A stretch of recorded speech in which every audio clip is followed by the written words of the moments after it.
Well, it's one of the things that's so interesting about dealing with archetypal themes. You know, archetypal themes are archetypal because they actually speak of the structure of human experience. That's why they last. And so it's human nature and human experience has a pattern. You don't have the capacity to articulate that pattern as an individual, in part because your life is too short. You just can't figure it out. But the ancient representations of those patterns are everywhere around you. And you know some of them in image, you cotton onto them automatically. You fall into them if you go to a movie, for example, because movies always express archetypal themes. If you hear them articulated, you think, I knew that. I knew that. I just didn't know how to say it. That's the Platonic idea of learning as remembering. Your soul already knows, but it doesn't have the words. And so when people talk to me about watching my lectures, let's say, they basically say one of two things. If it's not just a simple thank you, they say one of two things. A third of them say, quarter of them say, when I listen to you talk, it's as if you're telling me things that I already know. It's like, yeah, well, that's exactly right, because that's what archetypal stories are. They're the description of what you already know. But that can be articulated, and then who you are and how you see yourself and the way you describe yourself all become the same thing. So that's wonderful. Then you're not at odds with yourself, no? And then then you're a functioning unity, and that makes you much stronger and more indomitable than you would otherwise be. And then the other thing that people say, and this is more like 3/4 of them, is that they say, I was in a very dark place, I was addicted, I was drinking too much, I had a fragmented relationship with my fiancée, and I wasn't getting married, things weren't going very well with my family, my relationship with my father was damaged, I didn't have any aim, I was wasting my time, some variant of that, some combination of those. And they said, well, I've been watching your lectures, I've decided to establish a purpose, I'm trying to tell the truth, and things are way better. And so let's say I've done maybe 8 or 9 large-scale public talks in the last 2 months, so that's probably 20,000 people, and about half of them, a third to half of them, have stayed afterwards to talk to me, so that's about 7,000 people who have said that to me. And then people stop me on the street all the time and tell me exactly that story, which is just wonderful. Like, you can't imagine how good it is to be able to go to places you've never been and to have people stop you on the street spontaneously and say, look, my life is way better than it was. It's like, it's so good. And I've got like, I don't know, 35,000 letters from people since last August. It's more than that. I can't keep track of them. And it's exactly the same thing. Like a quarter of them say, well, you've given me the words to say what I already knew was true. And thank you for that. I can see that in the audience. It's so interesting because I can lay out a story. People go like this. And they're doing that all the time. It's like the lights are going on. And that's a really...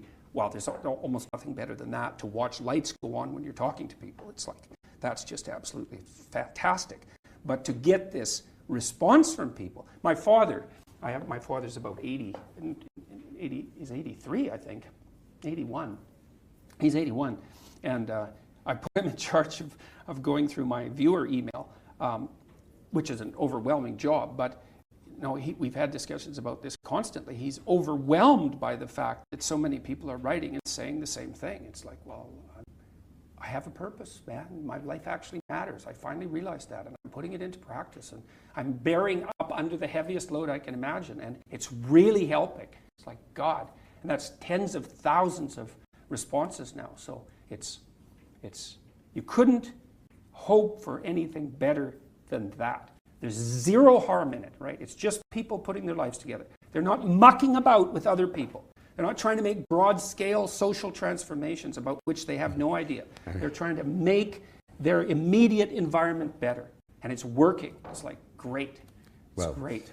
You say there's zero harm in it. I'd say as a former legislator that there's an enormous amount of good in it. The country is only the sum total of the people that make it up. To the extent that they're put together, resilient, able to contribute, don't have to ask others to help them, the stronger the nation and the society will be. And rapidly. Like, I was thinking the other day, a journalist asked me why people are responding so positively to what I'm saying, the young men, for example, and I thought, why? Yeah, that's a good question. He says, well, I'm actually on their side.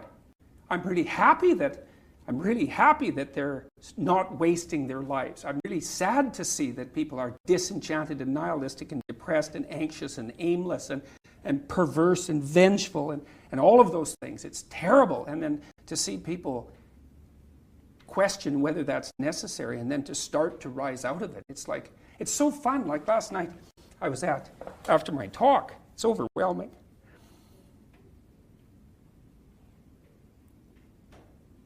I don't usually think about these things, but I was after my talk last night, and so all these people line up, and they have their 15 seconds with me, and they're kind of tentative. They're excited and attentive when they come up to talk to me, and then they have 15 seconds of time to tell me something. I'm really listening to them, and they're hesitant about whether or not to share the good news about their life. And I think it's often because when people share good news about their life, people don't necessarily respond positively. They don't get encouragement. And people need so little encouragement. It's just unbelievable. And so they'll tell me something good, and I think, God, that's so good. Somebody says, oh, I'm getting along way better with my father. I hadn't seen him for 10 years, and now we get along. It's like, God, great. Yeah. And the power of that, you can't overstate the power of that for individuals to get their life together. The individual is an unbelievably powerful force. And every single person who gets their act together a little bit has the capacity to spread that around them. It's a chain reaction, and so it's a lovely thing to see. And that's fantastic. Okay, so now I have played with kids that haven't had any rough and tumble play. And it's really hard to play with them, partly because they're easily frightened. They'd like to play. I know how to play with kids. They'd like to play. They're pretty hepped up on it, and they're really excited, especially about physical play. But they're awkward, so you play with them, they stick their thumb in your eye, or they cry really easily when nothing really happens, and they just don't have it together. A kid that has done a lot of physical interaction, physical playing, that kid, it's a different sort of kid, because the first thing the kid knows, it's not a rule, the first thing the kid knows is how forceful can he be with you so that it's exciting and interesting and fun, but it's not too much. And that's really an interesting question, because actually, to really play a good game, like a physical contact game, like wrestling with a kid, is that you want to let that kid come right up to the edge of hurting you. And the closer the kid gets to the edge, the more fun it is for both, because the kid will give you a whack and you go, and it's good, and then maybe he'll give you a harder whack to see if he can get away with it. And kids will often, they'll come up to you, whack you, and then run away, and then they'll look, and if you're laughing, then they'll come back and try a harder one, and then, they're doing it incrementally, because it's exploratory behavior, and part of the exploration is, okay, what are bodies like? And the answer to that is, well, what can you get away with doing to them? But it's a more sophisticated answer too, which is, what can you get away with doing to them in a way that allows you to continue to explore without fear or punishment and without blowing the whole game to bits? Okay, so how do you figure that out? You do not talk about it, because you can't. You have to act it out. It's like, so the kid's hitting you and wrestling and pulling your hair and doing all these things, and you're modifying its behavior very, very carefully and in minuscule detail. And then you get a kid who can wrestle like mad, and they're fun to play with. They bounce around like a dog that won't bite you, A good, well-trained dog you can really play with, and you can play with them rough. And it's a blast. The dog has a good time, the person has a good time. It's excellent. That's a socialized dog. So,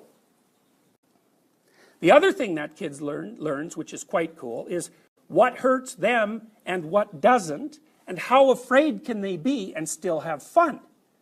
So, when you're wrestling with a kid, you put them face down, you put your elbow on them, you bend them around, you throw them in the air and catch them, you grab them by the leg and maybe you pull them over, and what you're showing the kid is, here's a bunch of things that your body can do, and it's okay that they're being done. That it isn't going to hurt you, and you're not talking about it, you're showing them. And so the kid gets kind of confident about what he or she can withstand physically, and the difference between pain and not pain, and the difference between fear and not fear, and when something's threatening and when it's not. It's very sophisticated. It's very sophisticated behavior. And that's partly why kids love to play. Now, one of the things that's happened, which is, an indication of a deep sickness in our society, is that I used to work at a daycare center, when I was about your age, because I really like kids. And they like to play with me because I know how to play with them. And so one of the things I would do with the little kids was I would draw them horrible monsters, right? Like big teeth things on. I just sketched them out. They weren't any works of art, but those damn kids, they would line up to get a picture of a monster. Draw me a picture of a monster. Draw me a picture of a monster. It's like, they love those little pictures of monsters. So that was pretty funny. And the other thing I would do is play with them. I'd take them out in the yard and grab an arm and a leg and spin them around or bend them over and, twist them around, let them crawl on me. And there was always one kid in the group who couldn't do that, though. He hadn't been paid attention to enough, so I think he was like a Taoist uncarved block. Very vague and ill-defined and clunky. And so, kid like that, you'd sit down, it's so sad. You sit down and you're interacting with the kids, and that kid comes along, sort of lumping along, like this. And they plop on your lap, and they're about as sophisticated as like a 6-month-old, and they're quite annoying, which is a horrible thing because they're so desperate for attention, and it's too late often by the time they're 4. It's like, good luck fixing that, man. It's not going to happen. And those kids are just screwed because what happens to them is they're so lumpy and ill-formed and uncomfortable in their body and socially clueless and inattentive and blind and ignored and resentful that no other kids will play with them. And it's no wonder, because the other kids are way the hell up on the play development trend, and so they're bored stiff by them. It's like playing with a 9-month-old, which kids will do, but that's not peer play. And so those kids just drift off. They stay on the outside of the peer group, and they never get into it. They never get into it. So, very, very ugly. And so now in daycare centers, you can't touch the kids. It's like, what the hell? Well, why? Well, because you can't distinguish play from molesting. It's like, who can't distinguish that? And what are you going to do? You're going to deprive the kids of play because of your stupid paranoia. That's the whole process, right? Brilliant. Brilliant. What you're doing is you're teaching children that adults are so dangerous that they can't be trusted to be near you. That's a lovely thing to teach children, especially because they're going to be adults.